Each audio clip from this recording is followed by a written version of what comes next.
A couple of the folks I'm helping with C and C++ are using Windows, and they had a little bit of trouble installing the basic tools, Notepad++ and code blocks.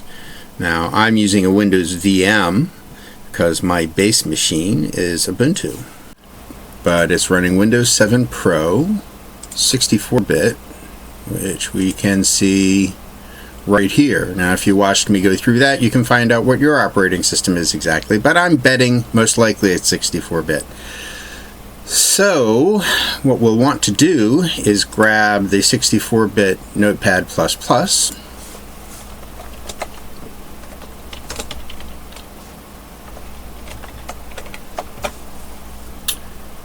which we can get from this place. Looks like that. Do contribute to these guys, donate, because open source software is not free. Somebody's got to buy groceries. Okay, and we want the 64-bit installer right here.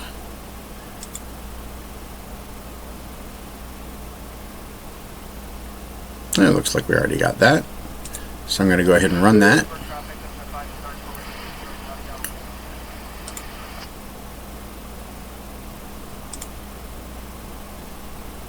Now, Notepad++ is just a text editor, but it's better than that. It's a text editor that understands programming languages, and so it can help you with highlighting your code, and does a few other things that are pretty effective as well.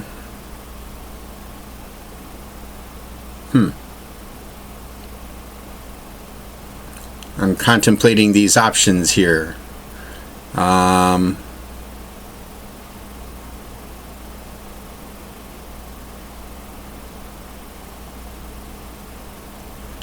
Reading through there, I don't think I need that one because I don't want to use don't want to use it on a USB device. I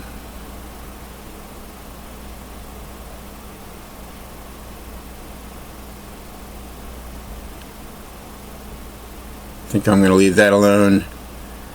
And we will create the shortcut on the desktop just because that's handy. That was pretty fast, and we're going to go ahead and let it run when we hit finish here, just so that it pops up. There we go. Look. Oops.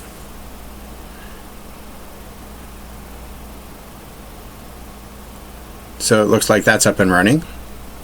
When we want to write our code, we can go ahead and write it in here, and it will do all of the interesting things we might want it to do. It's much better than Notepad for writing source code. You're not always going to want to do everything in an IDE. Sometimes you really do want to get right down to the command line and work with your compilers and your other tools directly. IDEs hide a lot of things from you, and you'd rather not have them hide from you. What's an IDE? An integrated development environment. Like this one here, code blocks, which is what I recommend. We use this for production code all the time. I know a lot of other people use it. In fact, they even use it to build code blocks itself. So it's very straightforward. It doesn't get in your way, but it's also plenty powerful. And it uses the compiler that you have available, but generally we're going to do it this way. We're going to download from the binaries the MINGW setup, so that it's going to include MINGW is basically the GNU compiler suite ported over to Windows. So min is the minimal in MINGW. We'll go ahead and get that from SourceForge.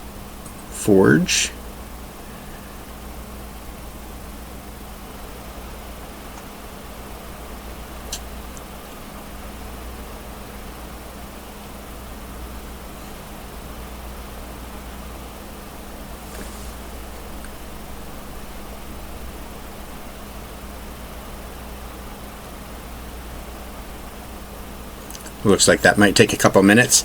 I'm not doing any kind of a serious production here on this video. I pretty much just started the recorder. I'm letting it rip, so you know, Don't judge me too harshly if the quality of the video isn't up to my normal standards. I just wanted to get this out to you guys.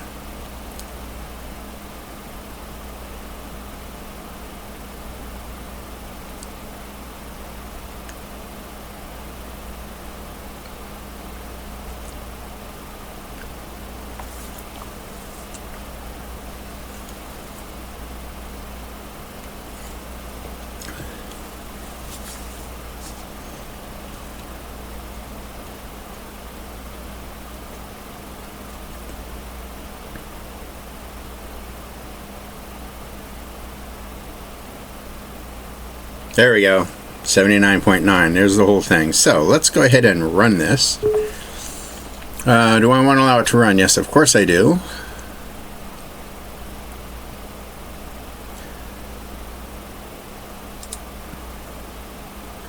Let me go ahead and agree to that. Accept the defaults.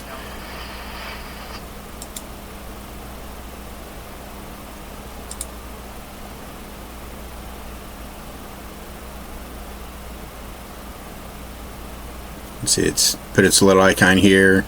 The Notepad++ is up here.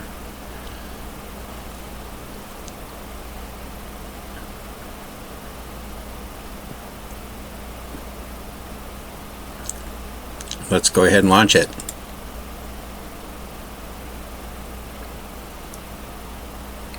Yep, it recognized the current compiler as the GNU GCC compiler.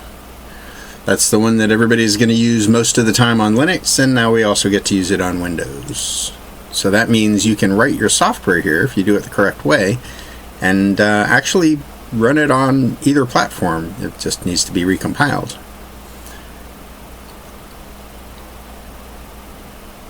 Let's go ahead and associate code blocks with C and C++ file types. No. You know what? We're not going to do that because we might want to use Notepad++ for that. And so we're going to leave it as it is this time and let it not be associated with those files. What that means is that if you were to try and double click on a file, that it would go ahead and open it up in code blocks. But we're not going to do that this time. Let's go ahead and make this a window. And shrink that a little bit, finish off whatever this wants to do. That's good. Okay, so code blocks is up and running now. And don't need this. Now, in theory, it installed MINGW, and we should be able to get to it from the command line, but that might be a little bit of a trouble. I've gone ahead and created a little gadget here to get to the command prompt, but if you haven't done that, you'll probably have to go in through here and find accessories and command prompt, but it's the same thing as clicking here. So I'm going to go ahead and click. Now if I run G++, it's not recognized. Why is it not recognized? It's not recognized because Windows doesn't know where to find that in the path. Code blocks is going to know where, but if you're trying to write something in your using Notepad, then you're going to have a little trouble with that. So let's figure out where MINGW was installed and see if we can get that to work. The way we're going to get that to work is to put those files in our path, which is basically a list of directories that Windows will look through when you type in a command so that it can find out where that command lives. So let's go exploring, shall we? I don't use Windows that much anymore, so we might have to just... I'm betting it's going to be in program files.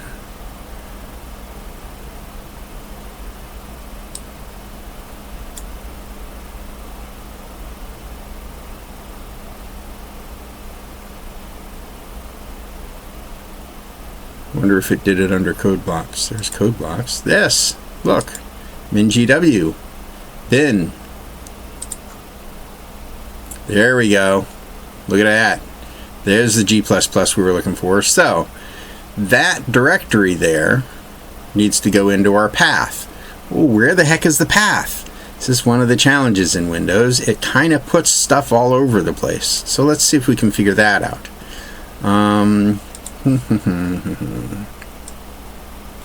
Control panel, system and security. Let's see if I remember where this is. It might be under system. Advanced system settings. Yes. Computer name. Hardware. Advanced. Startup and recovery. User profiles. Performance. Environment variables. There it is. Advanced environment variables. Temp. Conspec. Path. There you go. So let's edit our path. Now, what we already have in here, if we go back to the beginning, is the first place it will look is in Program Data, Oracle, Java path, and then it uses a semicolon to separate between the different places it'll look. So if it doesn't find what it's looking for, it'll go on to this next thing, which uses a variable. System root % tells it basically what the system root is, so then it looks in system32. If it doesn't find it there, see the semicolon, then it goes on to system root all by itself, and then system root system32 webm, system root system32 Windows PowerShell. That's a little challenging. And in here, tacked on the end, because I have installed Go. Have you installed Go yet? You need to learn Go. Trust me, it's a good language. I've already used it for production code. Oh, look, right here, rehop. Yeah, see? I already wrote a program there in Go that my people are using to send lots and lots of messages off to other servers rapidly. It took me almost no time to do it, and it's very powerful. But we won't get into that. Here at the end, we'll go ahead and add our own path for MINGW. I put in the semicolon.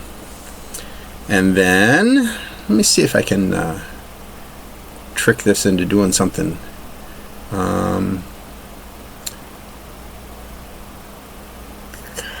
Copy address as text. Let's see if that works. Then I don't have to try and type it and get it wrong. I'll go down here and I'll paste. Oh, look! It figured it out. See? Program files, code blocks, MINGW, bin. So, if I put that in the path, now that's saved. I say OK, and I say OK again. Yes, I am a little nervous. I'm not sure it's going to work. It should. So the trick is, I go in here. Now if I type in G++, fatal error, no input files, which basically says, yeah, I'm here, but you didn't tell me what to compile, so I'm going to do nothing. I'm going to do nothing. Did you hear me? Nothing. Let's see what we have in this directory. Oh, desktop, documents, downloads. Let's do this. Let's make the directory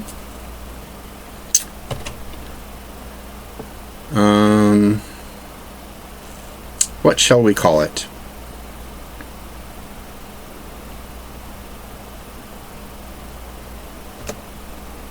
Code. We'll call it code. Then we'll go into code. Now, let's see about creating a program using Notepad, of all things. And then we're going to use our little DOS window here to compile it. Okay. Here's our Notepad++. And we'll just get rid of that stuff. We're in a new file now. And we'll start off with a comment, which is just the double stroke there, which we can use in C and C++ these days. At least the MINGW compiler is happy with that. But we're going to do some C++ here anyway. So let's say the obligatory hello world. And just, we'll call it hello.cpp. We're going to include standard IO, and then we're going to say int main. I don't even want to pass it anything. You'll see from the other tutorials, of course, that in C and in C++, the main function that starts at the ball rolling is called main. And inside here, we'll use standard cout, which is for the console, output to the console. The std is a namespace, the standard namespace, and we'll talk about ways to get around having to do all of that later. We're going to insert the string hello world. That's boring. How about this? I'm alive.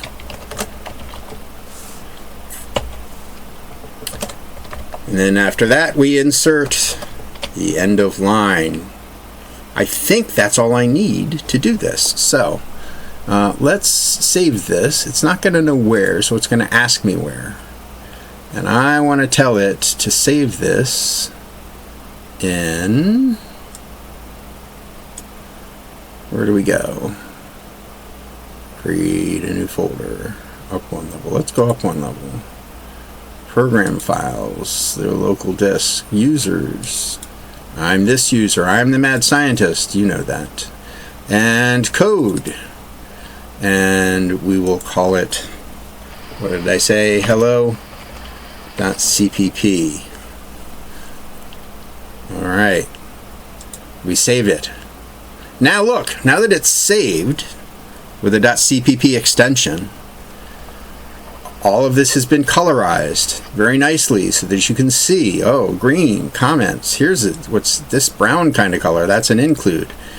This purple sort of magenta thing is a data type, functions, all of this cool kind of coloring stuff that you get from Notepad++, but you don't get from regular Notepad. But just so you know, it is an ordinary text file. Back here in my command prompt, my command line interface, if I pull a directory, there's my hello.cpp, and I think the text for it is type command line. I haven't used that in forever. Yes! I type the file, which means just dump it to my screen, and there you can see. Source code is just plain old text. Now, let's see if we can compile this. So we'll just say g++ hello.cpp, and we'll output to hello.exe. Will that work? I wonder if that will work. Can it be so simple? Fatal error. No such file or directory.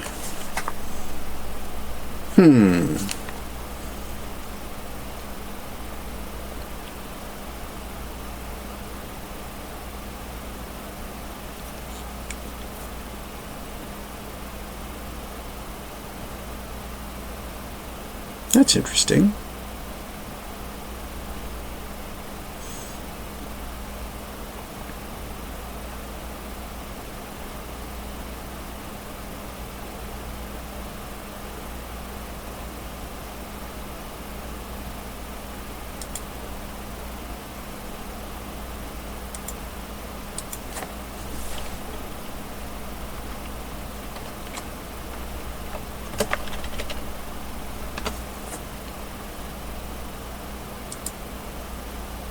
Yes, even I Google for stuff.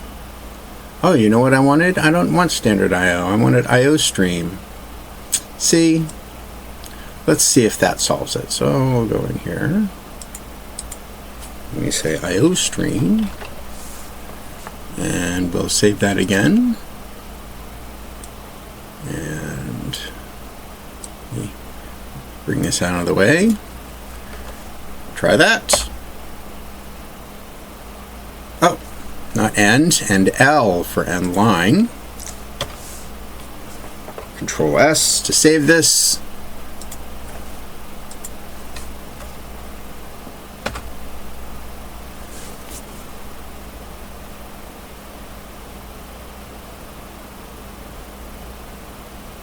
It's still unhappy with my end L. Why is it unhappy with my end L?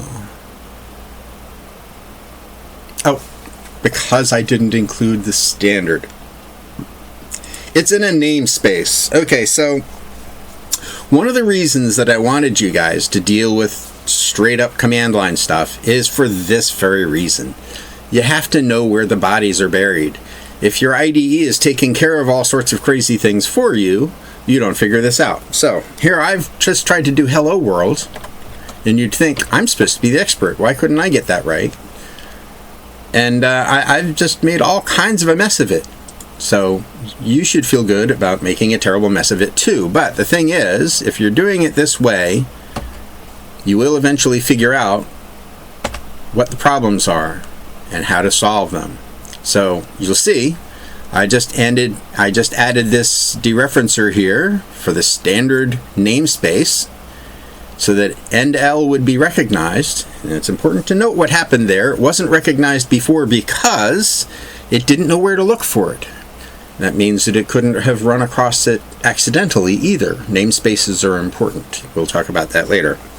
But namespaces help you keep things separate when they should be separate. And it helps you not to make terrible mistakes. But down here, in our little window, we were able to compile that program. And now, in theory, if I run hello, it runs! I'm alive! It ran the program, just like that. So we do directory, what do we got? We have the source code, hello.cpp, which looks like this in our little Notepad editor. Notepad++, sorry. And we have the actual compiled program, which takes a whole megabyte.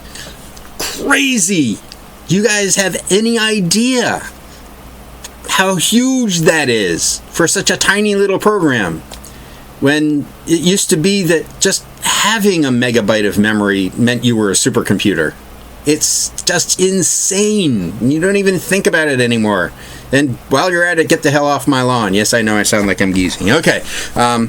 Why is it so big? Well, it's so big because in order to do all of this cool stuff, when we included IO stream, that is a header file, which you're used to from dealing with your Robot C stuff. That file and the use of cout and the use of these, standard end line and these insertion operators and things like that, leveraged stuff in a library. There's a whole bunch of code already written that does things for you so that you can do things like standard out, or in C, you would use printf. And the code that makes that work lives in a library. And in order for your program to use it, it imported that whole library into my tiny little program. The actual machine code that does this is really tiny. And this actually takes up a very small amount of space. But since I'm using this function and these other things here, I have to have the library that defines how those things are used. Library? What the hell are you talking about library? Okay, well, so here you go. When you start writing real applications, not only are you going to make use of a lot of these libraries, which are a lot of the power that's built into the languages you have these days, but you're also going to break down your own programs into separate chunks. And you might put those into libraries so that other programs you write can reuse those chunks.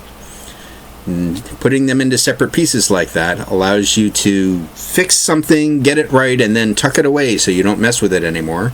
And also so that you don't have to look at it anymore. I mean, just think about this. This whole program, even with all of my verbosity here, my extra lines into craziness, is only 10 lines long. But it actually takes quite a bit of code to figure out how to handle all the formatting and how to talk to the console on this operating system and everything else. But I digress. Suffice to say, we have now successfully installed CodeBlocks, which is up and running, and I'm pretty sure that if we went through and created a we'll go ahead and do it here in a second. But we've also, with CodeBlocks, we installed the MINGW compiler. We set the path to where the MINGW compiler lives, the binary directory, so that all of these programs that are part of that compiler, like GDB, which is your debugger, and GCC, which is the C compiler, and G++, and all of these other little tools that you will eventually touch on,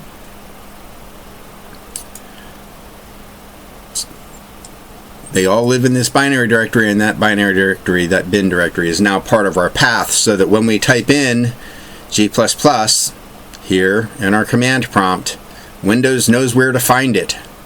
So then we can sell it. For example, this command here that I typed in says G++, that program, run that program, and then tell it everything else that's on the command line. So tell it the source code file that I want it to compile, and then this little -o means I want the output from the compiler to go to hello.exe, and that just is a way of telling Windows that it's an executable. It probably would have known it anyway.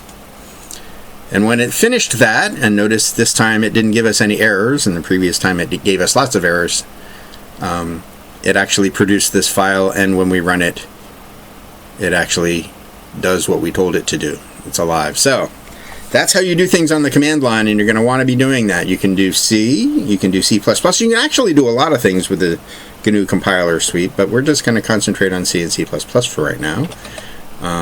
Does exit work in DOS? Exit does work in DOS. Okay.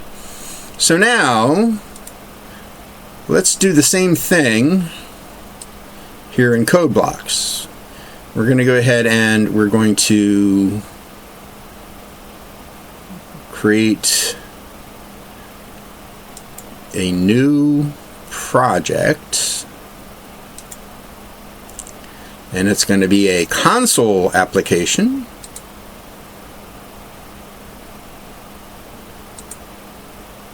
Because the command line is also called the console. It's going to be a C++ console application. And we're going to make it, let's call it project file hello. And it has figured out from that it wants the CBP CodeBlocks project file will be named hello.cbp. We can override these things if we want. Where do we want to create it? We're going to want to create it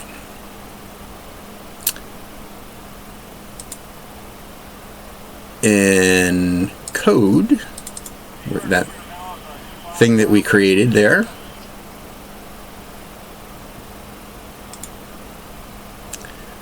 So in Mad Scientist code, and it comes up with, inside there, it's got the hello project. I think it has a space there on the end. I don't want that space. Huh. Maybe it's just the way it looks here. But inside of code, it's going to create a hello directory, and inside of that directory, it'll create the hello.cbp file, where it puts the project. And the reason it's, why is it talking about a project? It's talking about a project because typically, when you're building an application, you're going to have a lot of different files that you create, and you need to know where all of those things are stored. You have to keep them organized. And so CodeBlocks, being a good IDE, helps you organize all of that stuff. It even, as you can see here, suggests to you maybe how you should keep track of all of that so that you and CodeBlocks are thinking the same thing about where they live. You're going to want to do that when you're dealing with larger projects. But, like I said before, down at the command line, when you want to do something simple with a single file, like we did with Notepad++ here a few minutes ago, you also want to be able to just do quick little things like that. Or once you know this organization and you understand where everything is under the covers, you might want to be able to go in there and tweak something really quick instead of having to bring up the whole project. All right. Anyway, I think we're going to go ahead and let it do this. Code is where we're going to put everything. The project name is hello.cbp. We're going to let it keep that. It's going to go ahead and create a hello directory underneath of code where it's going to keep all of the project files and build things. Let it do that. Now, the GNU or the GNU GCC compiler is the one it's going to use, of course. We're going to want to create a debug configuration, which would do special things to the program to put what's called debug information into it so that we can do really interesting things like set breakpoints and look at variables and so forth. If you've been using your debugger at all in your Vex Robot C IDE, that kind of thing is already there as well. Remember how you can set breakpoints? Well, this is how you set up a program to be able to do that on bigger machines. When you also will have a release version, which is a different configuration, and the release version will have all of that extra stuff stripped out of the program so that it's smaller. The difference between the two is that in the debug version, it compiles the program. Remember the hello.exe? Well, it goes ahead and compiles that, but then it also includes all sorts of extra data so that the debugger, remember I pointed out GDB earlier, if you run the program in the debugger, then the debugger looks at all of those extra bits and pieces so that it knows what it's looking at inside of the code. So that if you, for example, set a breakpoint on a particular line of your source code, it can find that for you. And if you want to look at the contents of a particular variable, the extra data that's in the program tells it where that variable lives in memory so that it can go and find that information for you.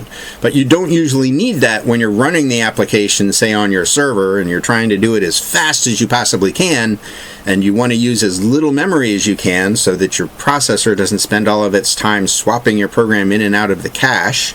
We'll talk about that later about performance. So it strips all of that stuff out, and that would be your release version.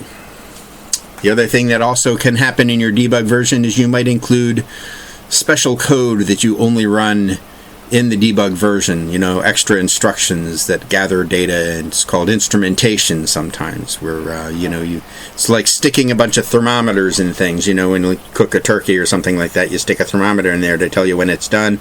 Well, in your debug versions of your programs, you might have special code in there, assertions or other instrumentation that is like that thermometer so that you can figure out what's going on underneath, where maybe something doesn't show up on your screen or doesn't show up in the files that you're processing. Anyway, that's what all of that means. Now, when I say configuration, what I mean is, you know how on the command line there, I just typed in the -O and just said, here's the file you want to compile. You want to use -O to send my output to this other place. Well, that compiler is really powerful, and it has a lot of different switches, and there are other tools also that you might use. You might call the linker directly and things like that. We'll talk about those details, but you need to remember what order to call those and with what switches, like the -O switch, and you store all of that information in a configuration, and in this case, we're creating a configuration for creating the debug, and we're creating a configuration for the release.